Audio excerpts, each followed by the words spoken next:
I want to show you guys why a lot of these campers and RVs and these mobile homes, a lot of them just in general don't work well for mold sufferers. I bought this 2005 Flagstaff camper, well off gassed. It has the solid oak cabinets in it, so none of the pressboard stuff. This is uh, they did use formaldehyde, but I do not smell it even in the cabinets. The couple that had it, they used hydrogen peroxide, they used natural cleaners. It was garage kept for 10 years. I didn't smell mold, I didn't detect mold, and I thought I'd struck gold. Well maintained. Underneath, it has it doesn't have the plastic that holds the moisture, it has the actual netting, and the netting is just far superior because it lets it breathe and it doesn't trap moisture. It has aluminum framing. Flagstaff and Rockwood is notorious for aluminum framing. Um, it also has the fiberglass coating.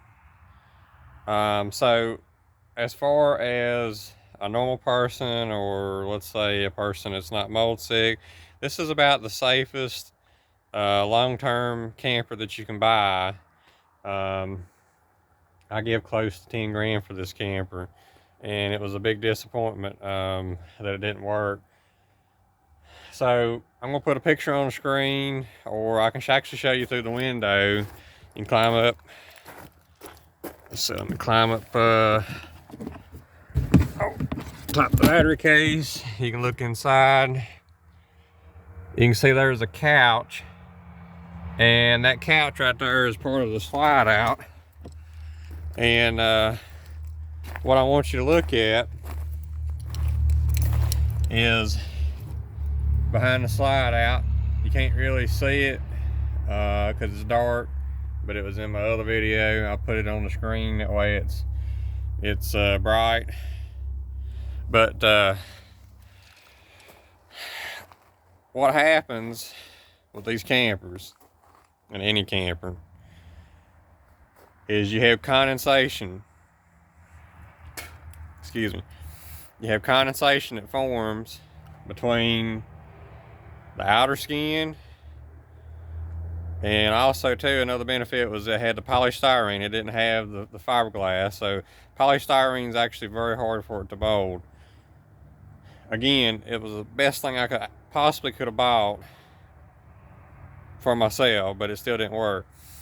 But back to the point, between the fiberglass skin and the rest of the camper, and due to the flat roofs, because you have no ventilation, you can look at the very top, it sweats in between. Sweat has nowhere to go. Wherever water is, mold is. And that was a hard thing I had to find out. I grew up in mobile homes, so I didn't know anything about mold illness till I became MCS. But even the mobile home behind me, you can take it as another example.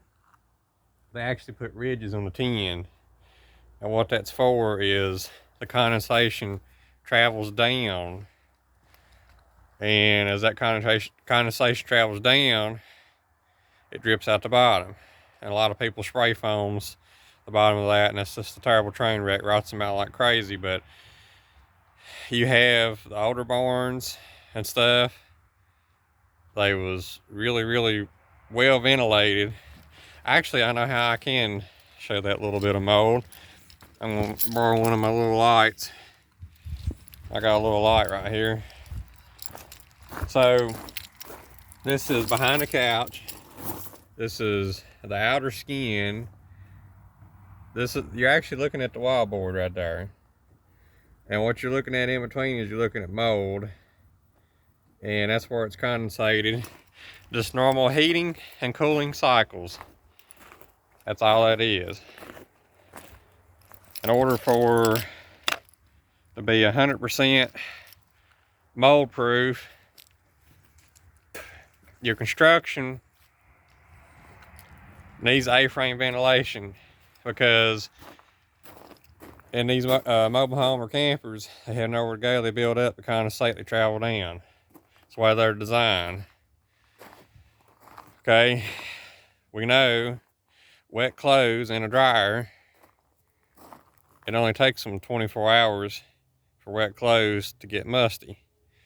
So most mold people smell mold in RVs and campers within just a few months. Now, before I got MCS, wouldn't have been a big deal. Maybe a stuffy nose or runny nose here and there wouldn't really bother me. But now I just can't even tolerate even being in one. But to wrap it up, A-frame ventilation, your heat gradient. Heat rises. What does heat do? It takes moisture with it. Okay? So when you got A-frame ventilation, it goes up out the ridge cap and your humidity stays 30, 40, 50% in a well-ventilated house.